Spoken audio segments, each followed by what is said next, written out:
अस्सलाम वालेकुम। इकरा चैनल में आपको खुशामदीद कहा जाता है।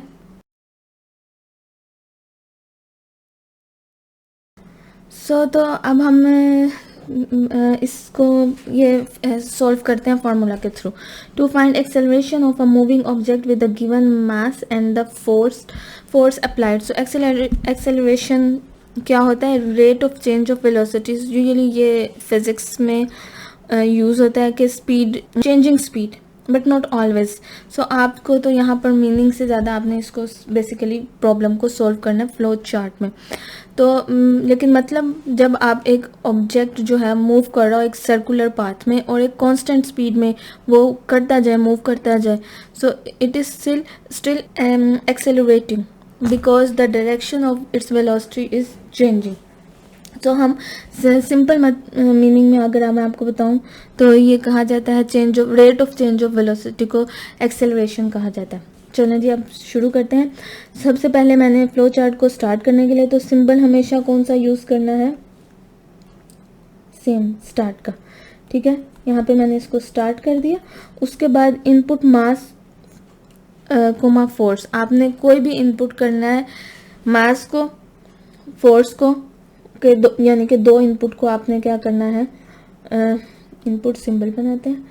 इसमें दो फॉर एग्जांपल स्मॉल वैल्यूज लेते हैं 8, 5। ठीक है, अब आपको आगे क्या करना है? एक्सेलरेशन का जो है वो लगाना है फार्मूला। एक्सेलरेशन का फार्मूला क्या है जी? फोर्स और मास को क्या किया जाता है? डिवाइड किया जाता है। तो आपने इन दोनों को डिवाइड करना है। अब यहाँ पर बात ही याद रखिएगा कि मैंने जो फर्स्ट वैल्यू दी है वो मास दी है, मैस, और सेकंड वैल्यू फोर्स। ठीक है, तो हम करेंगे यहाँ पे डिवाइड 5 डिवाइडेड बाय 8 करेंगे तो हमारे पास आंसर क्या आ गया? 0.625। और अगर मैं 8 डिवाइड बाय 5 करती तो हमारे पास आंसर डिफरेंट आना था, जो कि होना था 1.6। लेकिन मैंने चूँकि एक रफ सा बनाया तो ये हमारे पास यहाँ पर, सॉरी, हम पहले इसको सिर्फ ऐसे यहाँ पे शो करेंगे 5 डिवाइड बाई 8 और रिजल्ट लिखेंगे अपने इनपुट आउटपुट डाटा में, जो कि होगा यहाँ एरो 0.625 और नीचे जाके हमारा यहाँ पे स्टॉप कर देंगे और ये हमारा प्रॉब्लम सॉल्व हो गई। बहुत इजी है। थर्ड में चलते हैं। थर्ड में हमारे पास है जो to find the volume of a cube. So आपके पास एक क्यूब है, आपने उसका वॉल्यूम फाइंड करना है। ये भी बहुत इजी एग्जांपल है, बिल्कुल उसी तरह फार्मूले के थ्रू करना। सो इसमें भी बिल्कुल फार्मूला क्या है हमारे पास? सबसे पहले हमने यहाँ पे, अब यहाँ पर से मैं आपको करती हूँ स्टार्ट किया, इनपुट एज किया। वॉल्यूम ऑफ अ क्यूब है तो साइड टाइम्स होता है, यानी कि volume of a cubes equal to side times, यानी कि जितने एजेस हैं, जितने स्क्वायर की साइड्स हैं, उनको मल्टीप्लाई करना होता है। क्योंकि स्क्वायर की साइड्स तो इक्वल ही होती हैं, तो हम इसलिए वॉल्यूम का फार्मूला क्या है? Edge multiply by edge multiply by edge. So यहाँ पर हम एज, बिल्कुल इनपुट वही हमारे पास इनपुट सिंबल, अब मैं यहाँ पर ही बनाती हूँ। इनपुट सिंबल बनाया और इसमें मैं वैल्यू एंटर करना चाहती हूँ 4। ठीक है, ये इसके अंदर वैल्यू मैंने एंटर कर दी 4। अब यहाँ पर मेरा ये प्रोसेसिंग सिंबल है और इसमें 4 मल्टीप्लाई बाय 4 मल्टीप्लाई बाय 4। सो आपने अब 3 टाइम्स 4 को क्या करना है? मल्टीप्लाई करना है और हमारे पास जो आंसर आएगा उसको आपने यहाँ पर 64 और यहाँ पे आपने एंड कर दिया। तो इस तरह से हमारे पास, ये मैं रेज कर रही हूँ ताकि आपको क्लियर, इस तरह से हमारे पास ये प्रॉब्लम भी सॉल्व हो गई। ठीक है, अब नेक्स्ट हमारे पास आ जाता है फोर्थ प्रॉब्लम है to find plain the interest on an amount. जी, अब आपने क्या करनी है? एक अमाउंट पे कितना इंटरेस्ट है ये आपने फाइंड आउट करना है। स्टार्ट किया बिल्कुल सेम उसी तरह सिंबल से, इनपुट करना है अमाउंट कितनी है। फॉर एग्जांपल अमाउंट है जी 100। मैं बहुत छोटी अमाउंट्स ला रही हूँ ताकि हमें सॉल्व करने में इजी हो। ठीक है, रेट आप कोई सा भी डाल सकते हैं, 2% फॉर एग्जांपल हम डालते हैं। ईयर ईयर को डाल देते हैं 2000, इसको नीचे कर लेते ताकि थोड़ा क्लियर हो जाए।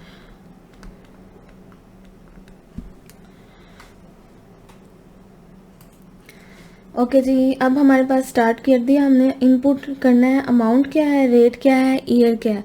फॉर एग्जांपल हम अमाउंट यहाँ पर लिख लेते हैं, इधर ही कर लेते हैं। अमाउंट है हमारे पास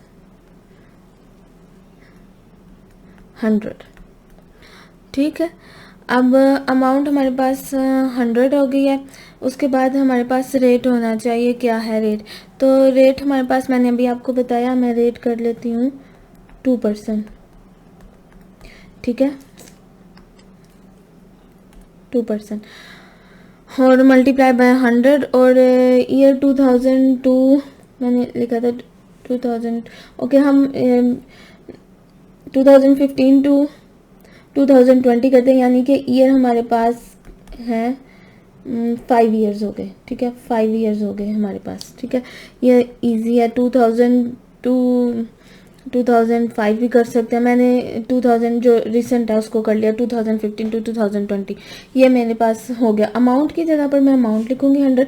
आर है मेरे पास 2%, तो सबसे पहले आपको 2% को जो है वो सॉल्व करना होगा। आपको सबसे पहले परसेंटेज को सॉल्व करना आना चाहिए। सो परसेंटेज को सॉल्व करने के लिए सबसे आसान तरीका आपको पता होना चाहिए। वैसे तो 2% है, तो मैं 2 डिवाइड बाय 100 करूँगी, तो वो आ जाएगा 0.02। सो 0.02 आ गया हमारे पास। तो अब मैं अमाउंट की जगह पे सबसे पहले लिखूँगी, सॉल्व करते हैं जी। ये वाला स्टेप मैं यहाँ कर रही हूँ। अमाउंट की जगह पे लिखती हूँ 100, जो मैंने अमाउंट दी थी 100 थी, ठीक है, अमाउंट मेरी 100। उसके बाद मल्टीप्लाई करूँगी 0.02 को, जो कि मेरे पास यहाँ पर था रेट 0.02, डिवाइड बाय 100, और कितने ईयर्स थे मेरे पास, 5 ईयर्स, ठीक है। सबसे पहले आपको हमेशा मैथ्स का रूल तो पता ही है कि हम हमेशा ब्रैकेट वाली चीज़ को सॉल्व करते हैं। सो ब्रैकेट वाली चीज़ को सॉल्व करने के लिए आपको सबसे पहले 0.02 डिवाइड बाय करना होगा 100 से, तो वो हमारे पास 0.0002 आएगी, समथिंग कुछ वैल्यू आएगी, ठीक है। फिर उसके बाद आपको यहाँ पे मल्टीप्लाई का निशान लगा दें। अच्छा जी, उसके बाद आपको इस वैल्यू को 100 से मल्टीप्लाई भी करना है और 5 से भी मल्टीप्लाई करना है। तो आपने 0.02 को डिवाइड किया 100 से, तो आपके पास आंसर आया 0.002। यहाँ पर 100 20 से मल्टीप्लाई हो रहा है, और यहाँ पर 5 भी इससे मल्टीप्लाई हो रहा है।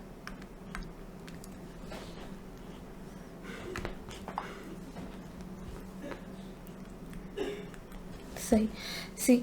तो अब आपने क्या करना है, 100 को मल्टीप्लाई करेंगे 0.0002 मल्टीप्लाई बाय 5, तो हमारे पास आंसर आएगा, जो कि हमारा इंटरेस्ट क्या होगा 0.1, ठीक है। बहुत ही अच्छी एग्जाम्पल और बहुत ही आसान टॉपिक था। सो आपने इसको इनपुट किया, अमाउंट, ईयर, रेट, उसके बाद आपने फार्मूला अप्लाई किया, और उसके बाद इनपुट करने के बाद आपके पास रिजल्ट आ गया, जो मैंने नीचे स्टेप बाय स्टेप में आपको सिखाया। अगर इसमें कोई भी कंफ्यूजन है तो आप मुझे बताइएगा, मैं इस टॉपिक को दोबारा से समझाऊंगी। उसके बाद हमारे पास बहुत सी और भी एग्जांपल्स हैं, जिसको मैं नेक्स्ट टॉपिक में कवर करूंगी, क्योंकि ये बहुत ज़्यादा एग्जांपल्स हैं। तो आज के लिए इतना ही रखते हैं। अपना ख्याल रखिएगा, दुआ में याद रखिएगा। इंशाल्लाह नेक्स्ट लेक्चर में फिर मुलाकात होगी कुछ न्यू एग्जांपल्स और टॉपिक के साथ। अल्लाह हाफिज़।